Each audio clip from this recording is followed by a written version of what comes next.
It's been a bit since we checked in with our friends down in Landline Magazine, who have been busy, as they always are, covering all the news that's been churning lately. There's been a lot of it for coverage of the driver shortage narrative, non-domiciled CDLs, English proficiency, tariffs, the list goes on and on and on. We're going to cover all of it. We'll try to cover all of it with senior editor Mark Schremmer, who joins us now in Studio A. Mr. Schremmer, good to see you. Yeah, good to see you, Scott. I'm sure we'll have it all figured out before this segment's over with. We're going to solve it all. Do you you got your Halloween costume picked out? When's the last time you dressed up in a costume for Halloween? That's a good question. I would say college. Wow. Yeah, which was like 3 or 4 years ago, right? Right? Yeah, roughly. Yeah, roughly. Okay, yeah. It's been a long time since I've dressed up too. So what was your favorite Halloween costume as a kid? I never really had any good ones that I can remember. What about you? I think it was Superman one year. I don't know, maybe something like that. This is riveting content. Yeah. Just gonna mention, Ghost, and put a sheet over my head and cut some holes. Well, I was hoping you would carry it. I'm sorry. I apologize. I think we've gone down the wrong path. Let's turn around. Let's go back here.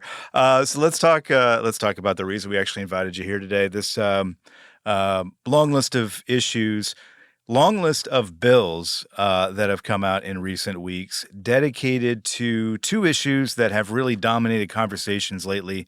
Those, of course, being English language proficiency and non-domiciled CDLs.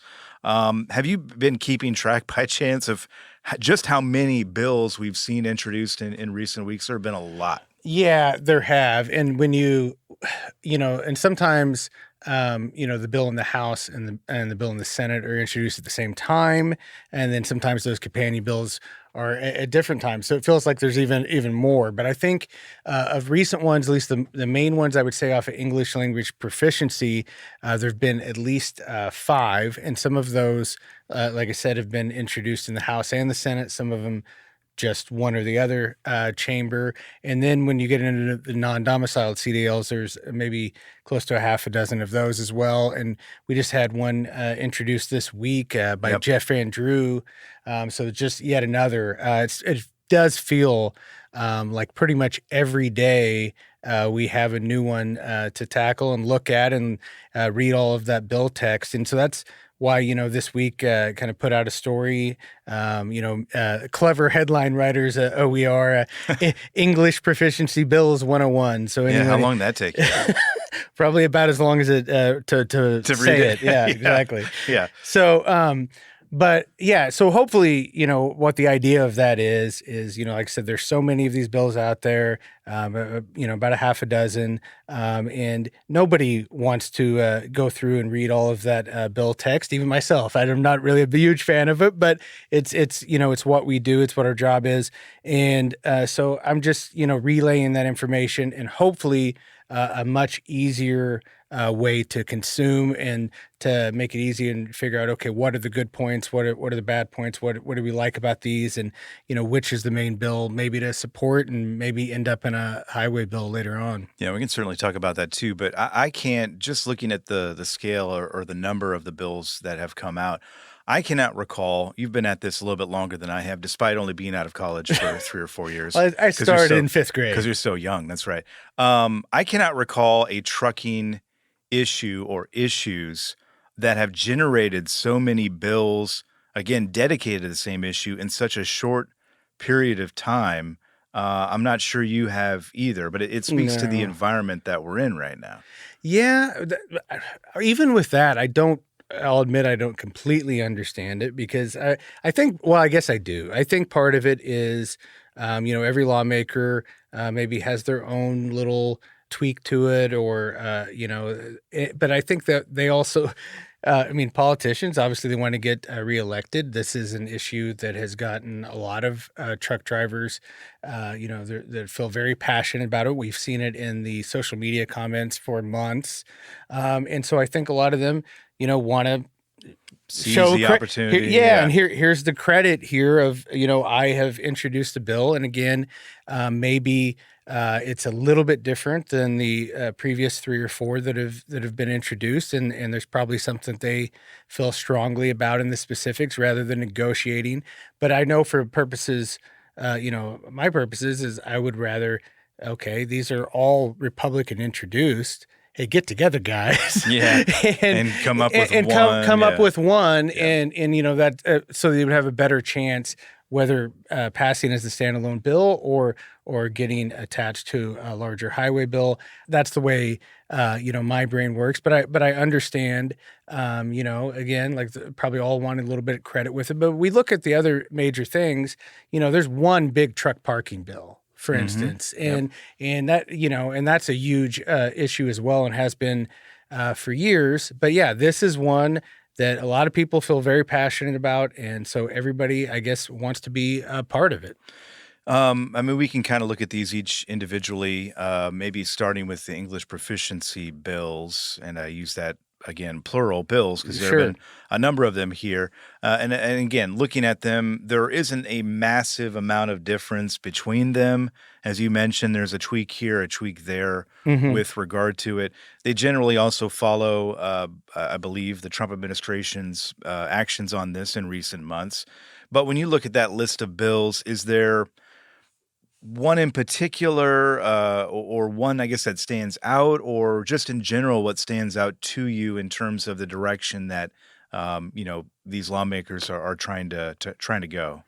Yeah, so I think the first one, if you are somebody that is in favor of the Trump executive orders and what the DOT is doing on this, then the ones whether it's non-dom or the English language proficiency issue, the ones that simply just take those orders and codify them into law Hmm. would be a real simple lift there, and that's what Connor's law does. That is was introduced by David Taylor in the House out of Ohio, and Cynthia Lummis. Yep. Lummis Yep. out of a Republican out of Yep. Wyoming, and so that's what that would do. And so that's one I know OIDA supports. There's also another one, Roger Marshall, senator out of Kansas, the Commercial Motor Vehicle English Proficiency Act, and basically, that requires drivers to be tested in English before they can get a CDL. I know there are others that would require that you have to have a regular driver's license for at least a year before you can get a CDL, which makes sense to me. I can't Mm, imagine my first driving experience being in an 18-wheeler. yeah. So it does seem like you should have a driver's license first. That makes a lot of sense to me.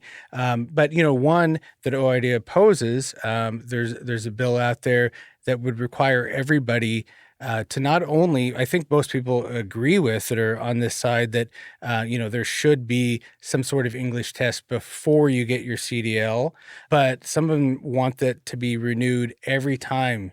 Yep. Every time to do it again. And I know OIDA thinks that's, it's a little cumbersome on all drivers. Once you've proven you can speak and read English, it's probably something you shouldn't have to do every time. I know there's an OIDA member that made a petition to basically just make it an endorsement. Hmm. And so there's that, kind of take on it as well. Yeah. Well, and again, I think the takeaway here is that these discussions in recent months are the complaints are being listened to, and we're seeing action on the federal level. We're seeing action in Congress here. But again, it's going to take an act of Congress to make what the Trump administration has done on these issues and make them permanent, because as we have talked about on the show before, and you've talked about it in everything that you write, anything that an administration does in terms of this kind of thing Sure. can be undone by a future administration. So we'll keep an eye on that. Fightingfortruckers.com if you want more information on the bills that OID supports. And if you'd like to support them, you can reach out to your lawmakers as well. Let's talk here, Mark, about something that we have talked about. I can't keep track of how many times we've talked about it, this mythical driver shortage and the narrative surrounding it. We have talked about it before, Yeah. about the narrative. It seems to be shifting a bit. It Yeah. seems to be changing, particularly in recent months, I think. This is something I know you wanted to talk about, so I'm going to give you the floor here, because Mhm. we are seeing a few more signs out there that things may be changing. Yeah, I mean, I think you're seeing a lot of new articles out there, kind of talking about, hey, this driver shortage narrative not only has so many different studies proven it to be false, but maybe it's actually doing damage to the trucking industry, and it created some bad policies. And to me, since OIDA and Landline and Know Yourself, we've been kind of preaching this for I don't know how long, and A long time. and so it a little bit. While I'm really glad that this is coming to light even more, I do kind of feel like the guy who heard about the ban 2 years ago, and then now everybody is starting to talk about, oh, this band's really great. And you're wearing one of the early shirts. Yeah, and you're like, I've been here since the beginning. Yeah, I was like, this is album number 4. What are you talking about? Yeah, where you been? Yeah. So so there's a little bit of that going on, but when you think about this, since I started, I've been working. It actually be this week it'll be 10 years that I've worked at Landline now, and from the time that I came on and you started listening to House or Senate hearings on trucking. It was over and over. You would hear an ATA representative talk about the driver shortage, and we need to make it easier, streamline the CDL process. We need to have bigger, heavier trucks. We need to do all of these things because there's a driver shortage. And every lawmaker would just say driver shortage as if it was fact. They parrot it, yeah. And OIDA, when I started working here, hearing them say, well, no, there isn't a driver shortage. If you look at the turnover rates of 90, 100%, how can there be a shortage if you're hiring people but you just can't keep them? Showing the how driver wages haven't kept up with inflation since 1980. All of these factors.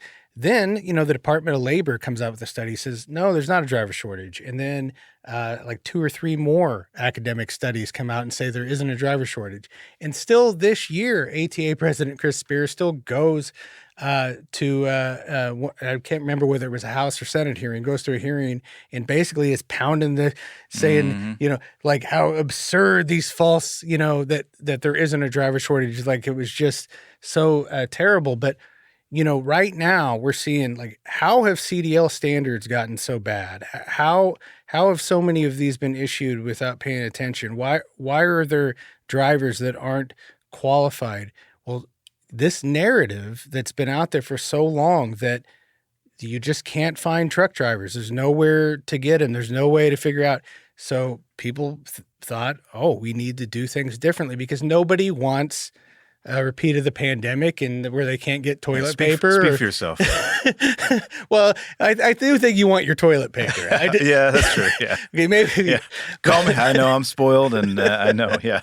But apparently I know where all the toilet paper was at during the pandemic. It was all at Scott's house, apparently. But no. So all of these issues, I understand it's scary. I remember during the pandemic, one thing that was funny. I remember listening to an interview that Chris Spear was doing with the national news, and they were talking to him about the driver shortage at that time, and they started talking about are kids going to be able to get toys for Christmas? Like all these things weren't going to happen because of this horrible driver shortage that they kept on saying, 100,000, 200,000 short, all of these numbers. And meanwhile, they were issuing 450,000 new CDLs every year. Yeah. And so we always knew that it was kind of absurd, but more media outlets are onto it now. So the band is more popular, and that's great. They're selling out shows. Yeah. But, anyways, I'm glad that the word is getting out there now, and people are starting to understand. Hopefully it will help create some new policies or a different direction. First off, at least a minimum number of behind-the-wheel training hours. The fact that doesn't already exist is mind-blowing. It is absolutely mind-blowing. When I go back to that 10 years ago when I started, I thought I heard them wrong when they said it. You just assumed, do anything. I mean, you gotta take a hunter safety course. I mean, you have to do all these things. So your course of life. I mean, apparently, to cut hair, you have to have all these hours of training. Yeah. How could you give anybody a CDL without, significant amount of hours behind the wheel, making sure they know what they're doing in different terrains? Yeah. No, it is. It's mind blowing. And again, just real quick here before we move on to the next subject, in terms of seeing cracks in the narrative, I think we're seeing more and more, and you laid out, what lawmakers are now saying, where they used to parrot the driver shortage narrative. You now hear them saying there isn't a driver shortage, that we do need to focus on these things. That is positive. I know Craig Fuller, FreightWaves, I think you saw that recent story that he put out, the editorial, essentially taking ATA down on these claims as well. And we're seeing some things ATA too. It seems like they are maybe taking a step or two back too on being as forceful. Again, Chris Spear was out there just a few months ago, again, pounding the table, but in their statements, it seems like they're starting to couch it a little bit. Yeah, they've been reducing the number a little bit. And I think, with anyone, you see kind of the writing on the wall and understand that some of this is kind of falling apart a little bit. And one thing I didn't even, mention about this obviously we talk about those turnover numbers and driver salaries not keeping up with inflation and all of that. But we have been in a freight recession for 2.5 going on 3 years. Mm-hmm. And one of the reasons that is given, or the main reason that is often given of why we're in that, is overcapacity, which means there are too many trucks on the road. Mm-hmm. So how can we... Wait, who's driving them, though? If we have a shortage, who's driving them, Mark? Well, that maybe, with the driverless truck stuff, maybe that is going on, but no, that's true. But yes, we have an overcapacity problem, and, we still do have truck drivers behind the wheel of almost all the trucks out there on the roads. So that's the problem. The rates are low because there are too many people trying, the supply of drivers is high and the freight rates are low right now. So to say there's a driver shortage while that's all going on is just absolutely absurd. You can curse. It's okay. We'll bleep you, Mark. I won't. That's fine. That's fair. Let's move on here real quick here, because we've got a 25% tariff on imported medium and heavy duty trucks set to go into effect this weekend, actually, November 1st. I think we kind of have more questions than answers right now as to how this is going to work and what it's going to look like. But let's ask them anyway, or I'll ask the questions anyway. Yeah. Starting with how this is going to work, and I suppose big picture, what it all means. Yeah. So, basically what we're looking at is a 25% tariff on imports of medium and heavy duty trucks, as well as truck parts. And so that's where some of that stuff gets confusing. Now there's they're still going to try to figure out ways to kind of, because most of the trucks aren't like made completely one place, or you know what I mean? Like some of the parts come. It's a global economy. And so there's all of there's different parts to it. And they're still, dealing with U.S. MCA agreements, and the Department of Commerce has to figure out exactly how they're going to dole those out. But they are going to have a significant effect in the end, because most of the trucks do come out of Mexico. I know you've talked to him as well. I spoke with Jason Miller maybe about a week ago. He was predicting, at least a 5% increase in the price of trucks. We've also have out of this, like PACCAR recently on their third quarter earnings call, because the majority of their trucks, are in the U.S., they think this is actually going to be a competitive advantage for them. That's going to help them. Obviously, on earnings calls, they don't want to talk in positive ways, Sure. but they certainly look like this could be a benefit. But I know that this is repetitive because everybody talks about this when it comes to these tariffs. It's really so much about the uncertainty. And even though President Trump not too long ago did kind of give a fact sheet and issue some of how this is going to roll out, but once November 1st hits, and then we start to see how that all plays out, it'll take a little while. And so it is the uncertainty of how all of this will go. And we know there's lawsuits over some of these tariffs of other ones that are out there now. And, how is that, what's going to happen with all of that. And, but yeah, I do think when we look at it, there, at the end of the day, there's probably going to be some sort of price increase on trucks. And then he goes, how's that going to affect the used truck market and all of that? So there's, stay tuned, I guess. But there's definitely going to be an impact. Exactly how heavy that impact is, we'll figure out in the coming months. We should also note here, because we have seen the president propose tariffs and say they will go into effect on such and such a date. And then a day before that, or 2 days before that, come out and push that down the line a little bit. That's already happened with this issue. To your point, it was supposed to be October 1st. Yeah, right. And then after that, shortly, like maybe mid-October, it was like, November 1st. Right. So as we speak right now, and again, this is Thursday afternoon here in Grain Valley, Missouri, that we're speaking and recording this. As of right now, they are set to go into effect. This 25% tariff is set to go into effect on November 1st. By the time you hear this, the president may have come out and said that check Truth Social. Yeah, that it's a month later or what have you. I don't think he will abandon this plan, because up until now, every single tariff that he's proposed has eventually gone into effect. But I just think it's worth pointing that out, because we've seen this before, where the tariff has been introduced and then pushed down the line a little bit. The goal here in terms of what the president's hoping for, and we've talked about this too, we talked about it with Jason Miller as well. The goal is really to boost American manufacturers. But again, to your point, and I think it's a valid one, and I think we have to talk about it, this is a global economy, and you've got parts coming in from all over the place. Yeah. So that's the question. I think that, again, the uncertainty, I think, that looms the largest over this is, what is this going to look like, and what's the bottom line going to look like? Yeah, and tying some of these issues together a little bit, I know when we talked about why they want to codify the rules on English language proficiency and non-domiciled CDLs, is because the next administration could just go in and change everything. Yeah. And so that's the thing. I know it's one of the sticking points. I know you've talked to Jason Miller about this as well, is, if this is to boost more U.S. manufacturing, well, if you're a company and you're trying to make a decision here, if you're going to, because of these tariffs, change your whole business model for years forward, and then it's, and how long it takes to build a manufacturing plant and to get everything set up to do that, and then 2-3 years down the line, maybe the next president comes in and goes, "Oh, we're done with these tariffs." Yeah. And so that creates long-term uncertainty as well, not just the immediate of how it's going to play out in a few months.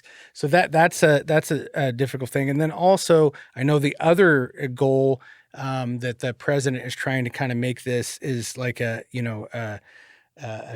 national security sort of issue as well. Mm-hmm. That if to make sure we have all of the manufacturing here, and if we ever have an issue, that we're not beholden, I guess, to other countries to get all. So I don't know exactly how all that'll play out either, but I do agree. At least I know when we talk about national security concerns with as far as connected vehicles and some of those parts, where I know that's a big concern. Yeah, there's definitely cybersecurity and all of that. So there's a lot of factors there.